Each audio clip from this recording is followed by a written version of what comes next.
नमस्कार दोस्तों, मैं हूं प्रेम और आप देख रहे हैं लूज टॉक विद प्रेम मन्नू।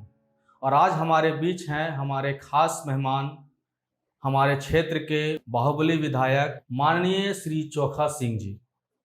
धन्यवाद। तो जैसा कि चुनाव का घोषणा हो चुका है और हमारे विधायक जी पूर्व में 5 साल विधायक रह चुके हैं और फिर से विधायकी लड़ने वाले हैं। तो विधायक जी ये बताइए, आप 5 साल विधायक रहे तो अपने द्वारा किए गए विकास के बारे में कुछ बताइए। विकास?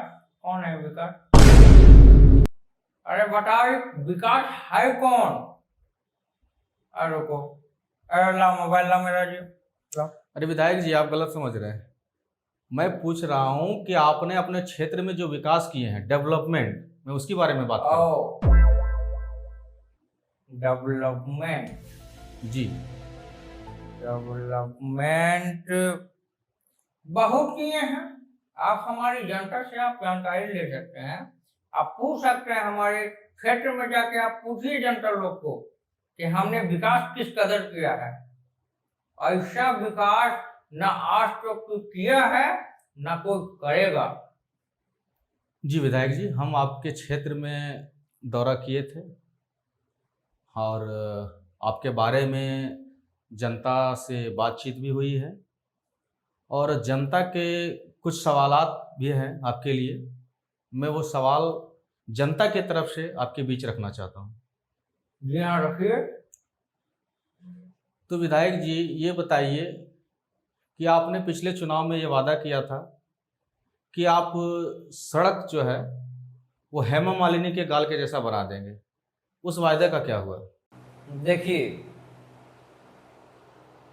हम जो वादा किए थे मैंने वो वादा पूरा किया, लेकिन आपको एक जानकारी बता देते हैं। हेमा मालिनी हो गई है बूढ़ी, और बूढ़ी होने के कारण उसके गालों पे बहुत सारे गड्ढे आ गए हैं।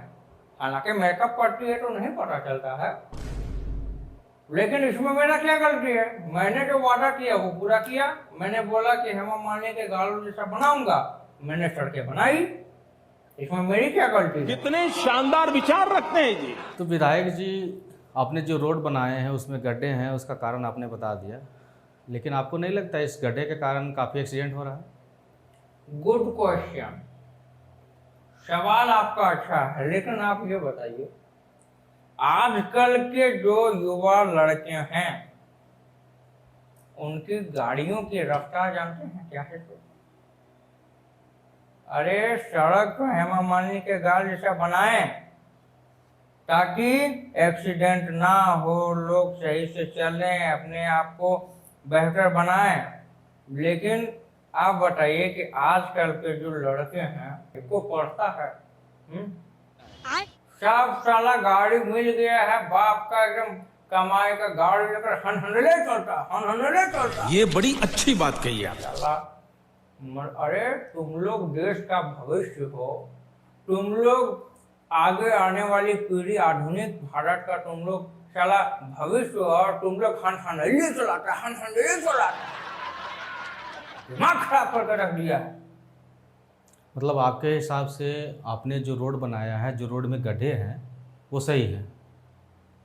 बिल्कुल सही है। तो ये है हमारे विधायक जी जो अपने विकास के बारे में बता रहे हैं। और रोड में जो गड्ढे हैं, इनका कहना है कि वो गड्ढे इन्होंने जानबूझ के बनवाया है। तो विधायक जी, हमारा अगला प्रश्न है शौचालय के ऊपर। आपने पिछले चुनाव में ये वादा किया था कि आप हर घर शौचालय बनवाएंगे। आपने कुछ शौचालय बनाए भी, उसका उद्घाटन भी किया। तो फिर ऐसा क्या हुआ कि आप उस योजना को बंद कर दिए? देखिए, शौचालय तो हम बनाए जी। बताते हैं आपको। हमारे क्षेत्र की जो जनता है इतनी बदमाश है, हम शौचालय बनाए, उसका उद्घाटन भी किए। उद्घाटन करने के तुरंत बाद साले लोग पेशाब करने लगे उस पर, लो सुना क्या? शौचालय पर पेशाब करने लगे। अरे इतना पैसा खर्चा करके शौचालय बनाए हैं, साला टाइल्स मार्बल मार्बल लगाए हैं, मजदूरी दिए हैं लेबर को, खर्चा इतना करने के बाद साला पेशाब कर इतने दिए। तेजस्वी लोग हैं हमारे पर पास। विधायक जी, शौचालय तो बनाया ही इसीलिए जाता है कि लोग उसमें बाथरूम जाएं, टॉयलेट करें, लेटरिन जाएं। इको तरीका है जी? हाँ, साला पैसा खर्चा करेंगे उस पर हक मुद्देगा उठा। अबे साले साला इन लोग का आदत कभी नहीं सुधरेगा। साला नदी है, तालाब है, पोखर है, साला जाओ खुले में शौच करो, लेकिन नहीं, साला इतना लाखों लाखों का खर्चा करके साला उस पे भागते मुड़ते हैं। साला इको तरीका है उन लोग का। हाँ, पर विधायक जी, प्रधानमंत्री का स्वच्छ भारत योजना तो इसीलिए बनाया गया ताकि लोग जो है वो अगल बगल साफ सुथरा रख सके। ये सब साले घर साफ सुथरा नहीं रखते हैं, ये साला शौचालय साफ सुथरा रखेंगे। हाँ? हम प्रधानमंत्री की इस योजना का सम्मान करते हैं और हम अपनी जनता से अपील करते हैं कि बाथरूम, किचन, हॉल, घर सब स्वच्छ रखें और खुले में जाके शौच करें। तो नेताजी, पिछले चुनाव में आपने वादा किया था कि आप अगर जीतेंगे तो आप स्कूल कॉलेज बनवाएंगे, उसका क्या हुआ? स्कूल कहाँ बनाएंगे जी? बना था रहने के लिए। हाँ, उसके लिए तो बनवाना दिए हैं। बताइए। पढ़ाई के लिए स्कूल कॉलेज बनवाना है ना? देखिए, पढ़ाई के लिए तो आराम से घर में बैठ के पढ़ाई करेगा जी। हाँ, और स्कूल कॉलेज में जाके इन लोग पढ़ता है। हाँ, खाली लौंडियाबाजी करता है। सुना क्या? तो आपके हिसाब से पढ़ने के लिए स्कूल कॉलेज की जरूरत नहीं पड़ेगी? एकदम बिल्कुल नहीं, कोई जरूरत नहीं है। इतने तेजस्वी जाइए घर में बैठ के आराम से पढ़िए। कितने शानदार विचार पर रखते हैं। विधायक जी, जनता ये भी कह रही है कि आपके दोनों बेटे विदेश में पढ़ते हैं। कौन बोलता है साला?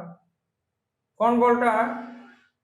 हाँ, देखिए, हमारा जो बाल बच्चे जो दोनों लड़के हैं वो विदेश देश दुनिया को देखने गए हैं। क्या माहौल है, क्या रीति रिवाज है ये, और एक तरीका से उन लोग ऐश मौज करने गए हैं। आप ही बताइए, हमको एक बताइए, अगर मेरा बाल बच्चे को पढ़ना पड़े तो काहे का हम विधायक हैं जी? हाँ, काहे का विधायक हैं हम? अगर उन लोग को पढ़ाई में इतना मेहनत करना पड़ेगा तो हम विधायक किस काम का हैं? हमारे यहाँ ऐसा ही होता है। मतलब कि आपके बच्चे विदेश ऐश मौज के लिए गए हैं, पढ़ने के जी लिए? हाँ, एकदम ऐसे मत करना। विधायक जी, जनता ये भी कह रही है कि आप अनपढ़ हैं, इसीलिए आप जो है सो शिक्षा पर काम नहीं कर रहे हैं। सरासर गलत बात है ये जो इल्जाम लगाया गया है वो पूरी तरह से बेबुनियाद है। मतलब आपने पढ़ाई किया है? बिल्कुल। आपकी डिग्री क्या है? देखिए, आप हमारे डिग्री पर बात कर रहे हैं तो ये आप हमारे पार्टी से बात कीजिए, आप हमसे बात न करिए, क्योंकि मैंने अपना सारा डिग्री वहीं जमा कर दिया है। आपने पढ़ाई किया, आपने डिग्री ली और आपकी डिग्री जो पार्टी ऑफिस में जमा है, तो क्या आप ये बता सकते हैं कि आपने पढ़ाई किस यूनिवर्सिटी से की है? देखिए, हम बहुत खुला दिल का आदमी हैं, एकदम जो काम करते हैं खुल्लम खुल्ला करते हैं। हम आपको जानकारी के लिए बता देते हैं कि हमारे डिग्री जो है, जो हमने खरीदी है। अरे खरीदी है? नहीं नहीं नहीं, मुंह फिसल जाता है, कभी कभी ऐसा हो जाता है। हमको जो डिग्री मिला है ओपन यूनिवर्सिटी से मिला है, एग्रेड यूनिवर्सिटी से हम लोग सर्टिफिकेट लेते हैं जी। हाँ, ओपन यूनिवर्सिटी एकदम खुल्लम खुल्ला, एकदम आदमी चोखा सिंह आपको क्या लग रहा है? हाँ, ऐसे ही हम चोखा सिंह बन गए हैं, नेताजी बन गए हैं, एकदम खुले दिल का आदमी है हम ओपन यूनिवर्सिटी से हमको मिला है डिग्री। मतलब आप पर जो ये आरोप लगते हैं कि आप 9वीं फेल हैं, ये एकदम बेबुनियाद है। बिल्कुल बिल्कुल बेबुनियाद है। अच्छा नेताजी, ये बताइए, जब आप लोग बीमार पड़ते हैं, कोई नेता बीमार पड़ता है या आपके सगे संबंधी बीमार पड़ते हैं, तब आप जो है वो बड़े-बड़े अस्पतालों में जाके अपना इलाज करवाते हैं, विदेशों में जाके अपना इलाज करवाते हैं, पर आम जनता इलाज के अभाव में मर जाती है। इस पर आप क्या कहेंगे? देखिए, ये जो सिस्टम चलता आ रहा है वो आदि अनादि काल से चलता आ रहा है। कैसे? जय श्री राम। हम प्रभु श्री राम के बहुत बड़े भक्त हैं। और आपने रामायण पढ़ा है? जी, थोड़ा बहुत। तो सुनिए, जब प्रभु श्री राम और रावण में जब भिड़ंत हुआ, युद्ध हुआ, ठीक है, तो आप जानते हैं कि प्रभु श्री राम के जो सेना थे वो क्या थे? वानर सेना? हाँ, एकदम सही जवाब है आपका। आपने बहुत अच्छी तैयारी की है। वानर सेना, आपने पढ़ाई बहुत अच्छी की है, रामायण पढ़े हैं, बहुत अच्छी बात है। वानर सेना और रावण का जो सेना है, दोनों में जब भिड़ंत होता था तो उसके भी सेना मरते थे और प्रभु श्री राम के भी सेना मरते थे। युद्ध है, मरना तो लगा रहता है। बिल्कुल। लेकिन जब प्रभु श्री राम के छोटे भाई लक्ष्मण का जब बाण लगा और जब वो मूर्छित हो गए तो संजीवनी बूटी जो है तो लक्ष्मण के लिए आया। पढ़े हैं ना जी? बिल्कुल पढ़े हैं। तो आप ये बताइए कि क्या वानर सेना के लिए संजीवनी बूटी आया क्या? कभी नहीं। तो देखिए, ये सिस्टम जो है ना वो आदि अनादि काल से चलता आ रहा है। हम लोग इस सब सिस्टम में कोई फेर बदल नहीं कर सकते हैं। मतलब आपका कहना है कि आम जनता अगर मरती है तो मरने दीजिए, जो नेता विधायक लोग हैं वो लोग जो है वो अपना इलाज बड़े अस्पतालों में करवाएंगे और सारी व्यवस्था जो है वो केवल नेताओं के लिए है। नहीं नहीं, ऐसा हम कहाँ बोले। सरकारी हॉस्पिटल बना है ना जी, हाँ, ऐसा थोड़ी ना है कि उन लोग के लिए, उन लोग को मरने के लिए छोड़ देंगे। उन लोग के लिए भी व्यवस्था किया गया है। सदर अस्पताल है, सरकारी हॉस्पिटल है, जा इलाज करवा, फ्री का इलाज होता है।